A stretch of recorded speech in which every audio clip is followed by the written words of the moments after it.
Well, this, ladies and gentlemen, is what we call our Hobbit Hole. No, we haven't gone mad, well, maybe just a little bit. Because it's such a tiny space, that's why we call it the Hobbit Hole. It's actually the companionway between the saloon and the aft cabin, and it is very, very small. But like any small space in a boat, you've got to utilise it, and it's time for us to get in there and spruce it up. All right, let's go in. I'll show you what we've got to do. This is Brilliant 2, a Kelly Peterson 44 built in 1978. This is us, the Smallwoods. And this is the story of our long overdue boat refit. Welcome along for the ride. The main thing, the place where we've got to start, is take this fuel tank out. It's an aluminium fuel tank, and I thought it was probably going to last, but it's got leaks. So once we get the fuel tank out, we can clean up this void in here. This is actually the inside of the hull. We're going to sand it up. We're going to paint it with 2-pack. There's forward bulkhead here. We're going to cover that with a piece of the lammer panel, same as we've done here. We have to actually remove this temporarily to get the tank out. We've got to put a headliner up here, get all that wiring up out of the way. It's really going to clean this area up nicely. We do have a 12-volt Waco fridge freezer currently sitting on the cabin sole where the saloon table would go. We'd rather be able to put our feet under a table once we get a table back. So the idea is that we're going to move that into here, but it's a little bit of a strange fit and is going to have to go on some kind of slide out arrangement. We haven't quite worked out the engineering of that, so you'll probably see us do that as we go. But that's one of the ideas for this space, that the fridge freezer is going to go here, and it's going to be right next to a 12-volt power outlet as well, which will be nice and handy.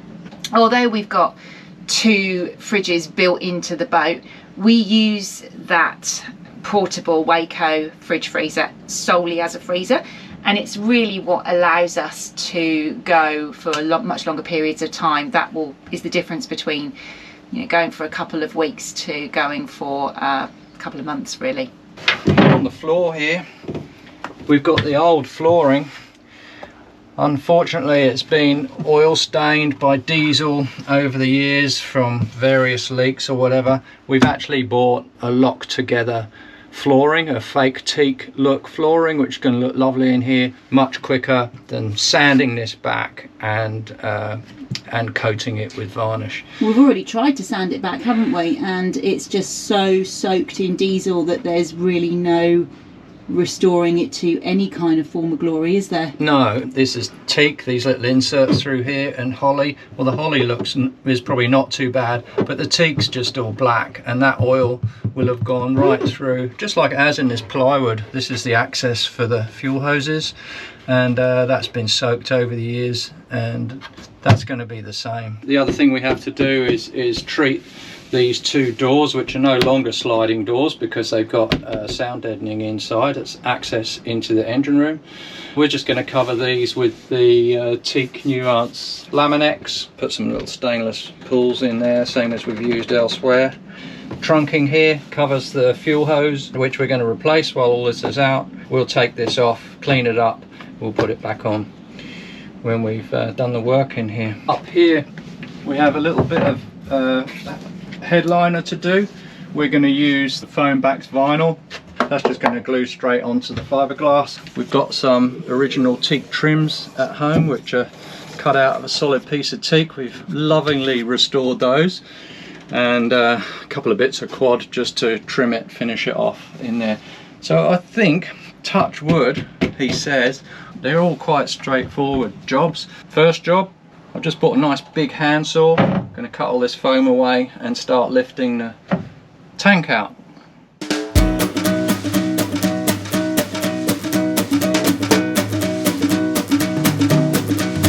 Well, this is all a bit tedious. I'm getting the fuel out. I have to get all the fuel out, all of it, because I've just discovered that the tank won't actually come out of here without removing a valve that's down there. I don't know if you can see it, but yeah, there it is. There's a gate valve down there.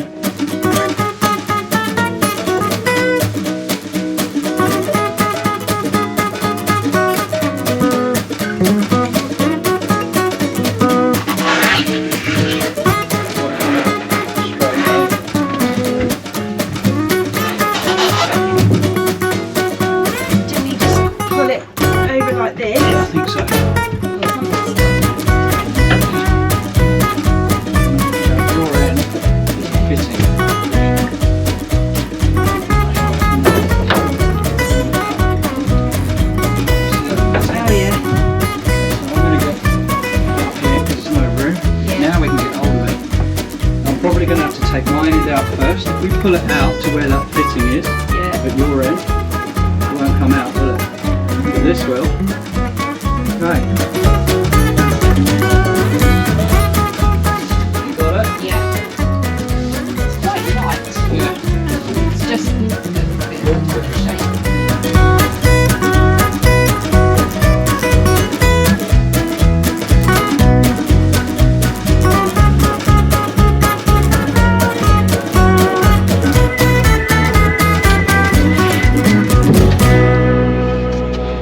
Well, that is the fuel tank. One of three. So this one's had a leak. This is the bottom of the tank, this little strip here. We got a camera under here through a bulkhead, and we saw these marks here. There, and that there, and I've just seen that one down there. When you look through this little inspection hatch, you can see big blobs of some brown gooey substance right where those marks are on the outside. So I'm pretty sure that's where the leaks are coming through. The other strange thing is that this face here, when you look inside, is covered with, like, I don't know, it just looks horrible. It looks like brown jelly. But the rest of it's okay. But the rest of it, these faces and that face and the lid are all just pristine aluminium. So I don't know if it's because it's on an angle, it allows stuff to, I don't know. Anyway, what I'm hoping is it costs a lot of money to make tanks.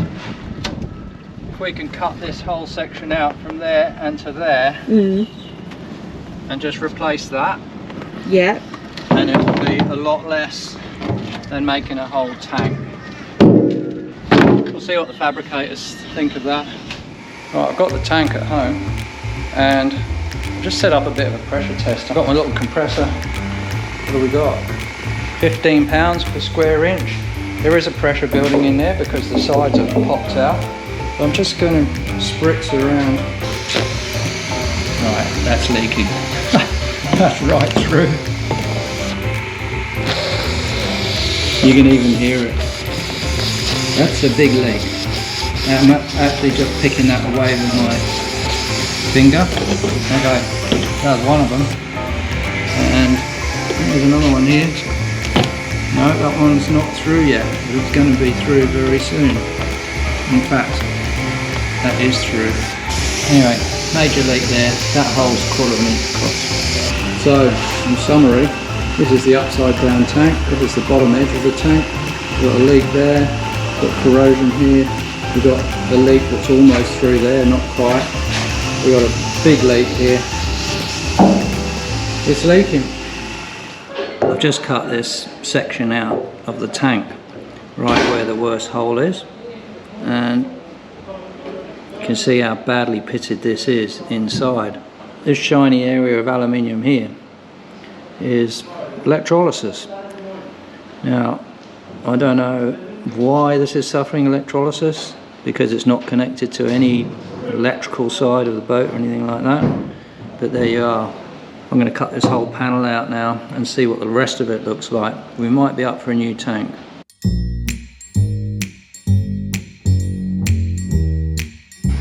Well, I've opened up a couple of inspection holes and I can't believe the crap that is in here. Luckily this tank doesn't feed the motor direct, otherwise we'd have had some problems, I think. Great big lumps of stuff. I'll get one of them out. I've never seen anything like that in a tank.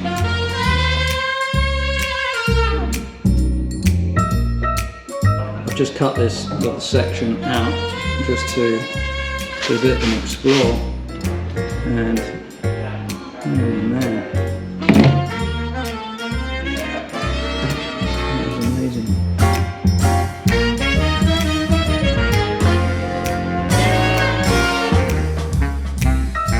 So this is my fuel tank. This is the top of the tank. This is the vertical face of the tank. And this is the diagonal, which is the side that follows the contour of the hull. The leaks were happening down here, this being the bottom of the tank, this being the cross feed from the steel tank. I couldn't work out why all of this aluminium, vertical face, this vertical face, all seem to be in quite good condition. What I've done is cut off this diagonal, and that's over here in 2 pieces because there was a baffle in there, and you can see all this mud. Remember that this was on a diagonal angle. This has just built up over the years and is causing the aluminium to corrode under it. Look at that, bright aluminium. That's because this is metal based, and I think that what's been happening is metal whatever, filings or dust in the steel tanks over the years has gone into this tank, and this tank's never properly flushed because there's just one 3/8 diameter hose to let the fuel in. It's just a crossover hose really. So in a normal aluminium tank, the fuel will go in and then it will all go out, and all this dirt would get filtered out. In this one, it just stays in here forever. Look at that, that's active corrosion. There you go, look at that. That's all corroding away. Just waiting to go through and make another leg. I'm going to have a good look at plating here. If there's no more corrosion on these remaining plates, I think we'll be able to get away with just closing this in, 2 aluminium plates, and it'll be a fairly cheap job. So I've got some degreaser. I'm going to degrease all of this and see what we got left. So I'm down at the welders. I brought the cut open tank down here and had some good news. Alec's quite confident that we can just repair this with a couple of sheets here. We're going to lose like 3/4 of an inch at the bottom, but that equates to like half a litre, something like that. There's a couple of pits here, but they can be wire brushed and welded. You're just going to spot weld those and fill them up. All the fittings and everything don't have to be redone. They're all good, so it's a good result. Good morning. Well, it's actually afternoon. Here we are, back in the boat. This is the space that the fuel tank has come out of, and I'm going to clean this area up. A couple of things to do in here. This is the main feed hose for the engine from the starboard fuel tank, and that's got to come out. I've got to move these supports down about 2 inches. The cover that goes over the top of the tank is going to be lowered slightly. The side of the hull, which is here, it's all going to be cleaned up, sanded back. We're going to give that some fresh paint. This is where our charger inverter was. That's been pulled out, and the boat's actually just running off solar at the moment. So I will get into it. This is the expanding foam that supported the tank. It's lasted for 20 odd years, so do the same thing but get all this old stuff off. Here we go.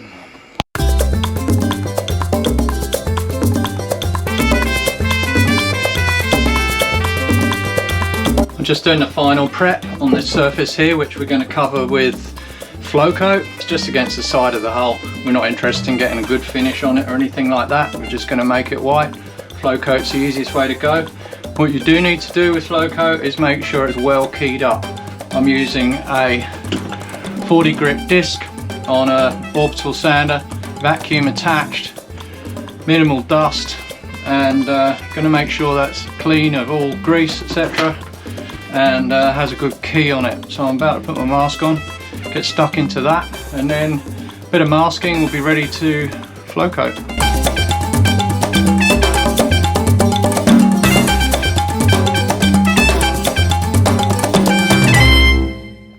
That's the flow coat done. It's very satisfying putting flow coat on because, well, you got to prep it properly, but it covers a multitude of sins. It's nice and shiny at the moment. It'll go flat though, or fairly flat, because it has wax in it. The wax is what stops it from remaining tacky, because it's basically gel coat with wax in it, which makes it flow coat. Anyway, I'm probably going to vacate the premises now because this is making my eyes water a bit. It's starting to fume now, so get out of here. Good morning. So since you last saw this area, I've only had a couple of hours down here, but I've extended the flow coat down a little bit here, just to make sure that if you look down the back of the tank you didn't see any horrible surface. I extended it down here, so we've just got a clean area here where we're going to have a couple of taps and stuff and hoses here. I've also got everything ready for the fuel hose to come out, and our fuel hose runs under this section of teak trunking. So that's come off, just 4 screws holding that on. This is where our fuel hose runs through to the engine room from the fuel tank.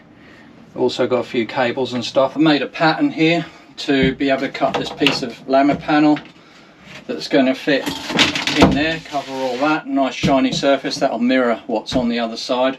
The fuel tank's going to be here with the plywood boards across it. Anyway, today is take the fuel hose out, which is going to be fun. I'm just getting my components ready here to do the new fuel line. Now the old fuel tank didn't even have a tap for the feed, so I'm going to put a little stopcock just in line. I'll have a short piece of hose here that goes to the fuel tank, and then the other end of the hose will go all the way to the fuel strainer.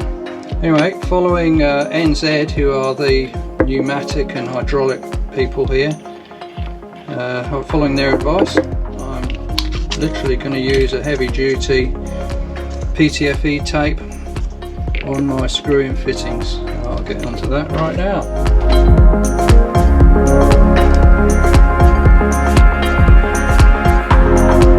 So here's the fun part.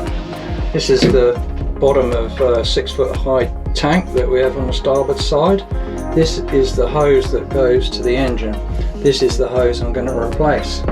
This has never had an off tap valve, whatever, on it. If it did, it'd be so simple to change the hose. Anyway, I'm going to put this tap in line. The easy way to do it, only way really, is to put it on with a piece of hose. So the idea here is to cut this hose off, take the hose off, put this on as quickly as I can without any fuel spurting out, and then I can take my time to put the rest of the hose on. Right, well, the tricky part's done. I managed to get cut the old hose off, remove that without spraying myself with diesel, and I've got the valve on. Now the rest should go fairly easily, he said. I'll just tighten these up.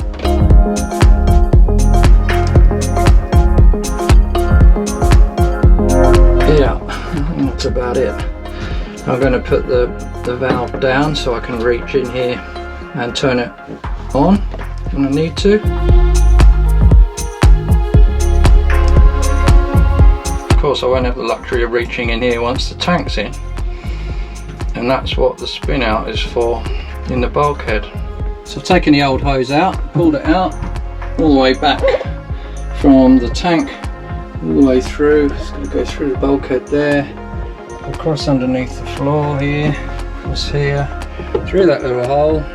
The hole's probably too small, so I'm probably going to have to drill the holes out a little bit. It runs across here at the aft engine bulkhead, runs up here, runs up to our little squeezy pump for priming the filters, across the side of the engine room, makes its way down and around and into the strainers. Actually, this strainer, which is the engine one, that's just our fuel polisher strainer. Used to be for the genset, which we don't have anymore. Yeah, I'm going to run that through now.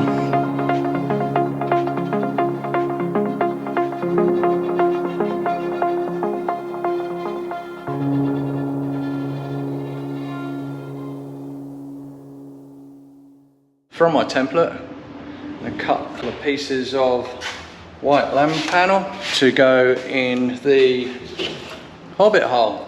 Got my tools, let's do it.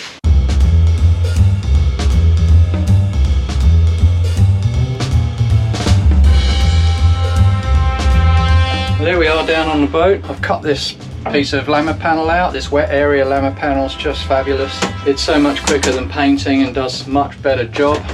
We're going to put this piece of lama panel onto this bulkhead here, instantly transform it into a nice shiny bulkhead, just like that.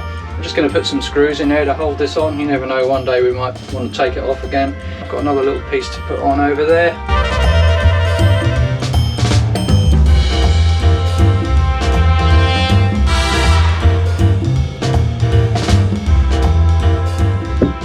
cleats support the plywood shelf that goes across the top of the fuel tank. We've got to change the height of this so that I have the maximum amount of clearance here, because this is where our freezer's going to go. Now I've just made an accurate measurement, and we really need 500mm gap here to get the freezer out. This gap is 600, plenty of room for a sliding tray. We were going to try and get a commercially available one for camper vans and stuff, but they just don't work, they're too big. And of course we've got just enough space to fit the freezer in here. 620 is what we need. We've got about 600, so the freezer will come to here when it's actually put away. Anyway, I'm going to reset this shelf height. It was about 2 inches higher. We're going to drop it down so we've got maximum clearance that we can get.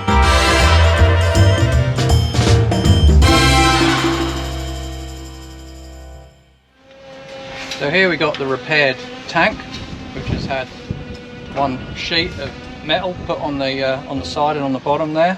It's all ready to go back in. But what we're going to do so this tank doesn't get full of whatever it was, all the debris that we found in there, the hose that links this tank to our main tank is going to have a filter in it. We're just going to use a simple strainer. To do that, we're going to have a hose which goes from here up to the filter so we can reach it over the top of the tank, and then the hose carries on from that filter and goes into the main tank. So we've got to put this tap, it's an isolation tap, in the bottom of the tank, so that if we need to remove this hose to change a filter or something, we can just shut the tank off. I'm going to put one of these on the bottom of the other tank as well. The reason we're putting a tap on each tank is so that we can shut the tanks off, whether they're full or whatever, and we don't have to worry about the pressure in the tanks when we change the filter.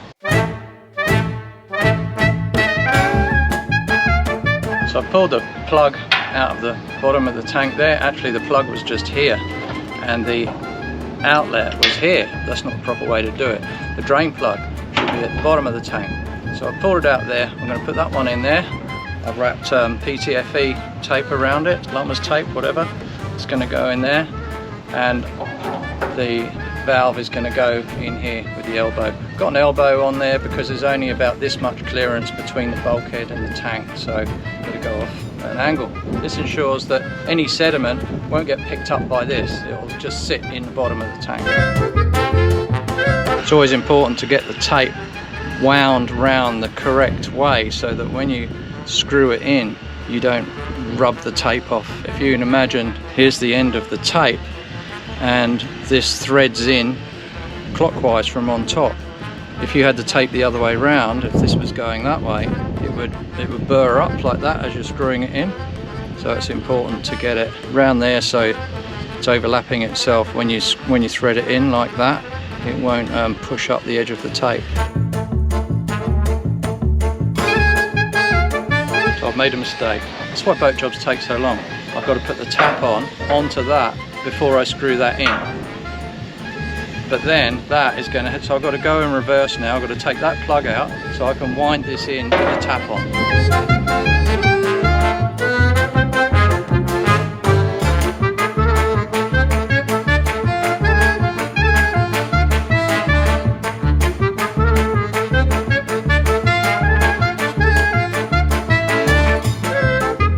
There we go. That'll be easily reachable inside the boat. Reach down there and turn that off. Switches it off. Put this one back in.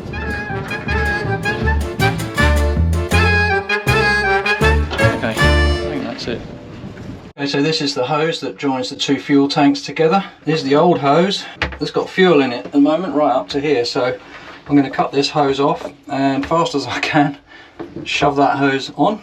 Right, here we go, cutting. Okay, it's coming off, so I've got to block this with my thumb and get that on. Going on, got 1/4 inch to go. That's it.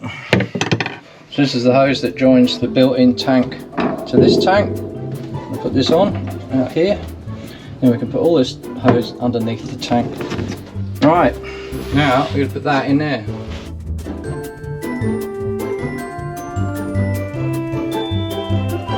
I'm going to get this to the right height, and you're going to measure the gap between the side of the hull and that point on the pencil line there when I say go.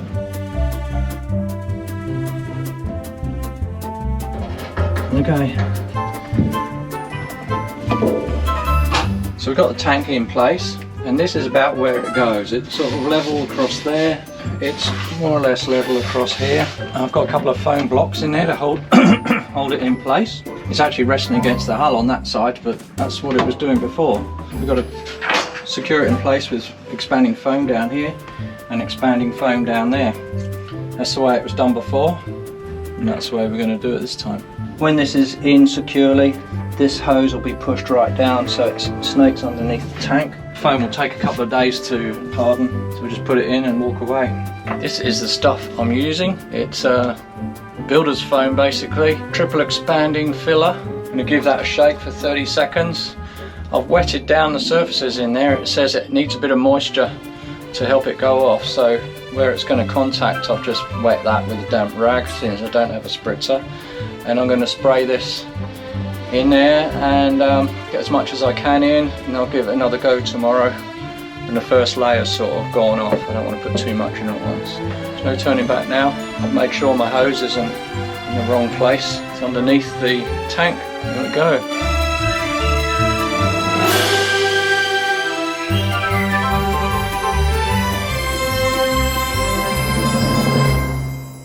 Well, that, ladies and gentlemen, is how to remove, fix and reinstall an auxiliary fuel tank. The last bit I had to do was chop off the expanding foam that had expanded too far and install the fuel filter that we spoke to you about before. Obviously it's not finished yet. This whole Hobbit Hole is still a work in progress. We next need to put a shelf in here and a headliner, box it in and get it ready to become a new freezer storage area. But this video is probably getting a little bit long now, so in true Hobbit style, we've taken some inspiration from director Peter Jackson and we're going to break it into two parts. So stay tuned and join us for part 2. Well, this, ladies and gentlemen, is what we refer to as our Hobbit Hole. It's actually... Okay, right, I'll start again. Well, this, ladies and gentlemen, is what we call our Hobbit Hole. Hobbit Hole. That wasn't very good. You need to look more interested. Like you're not really looking very interested.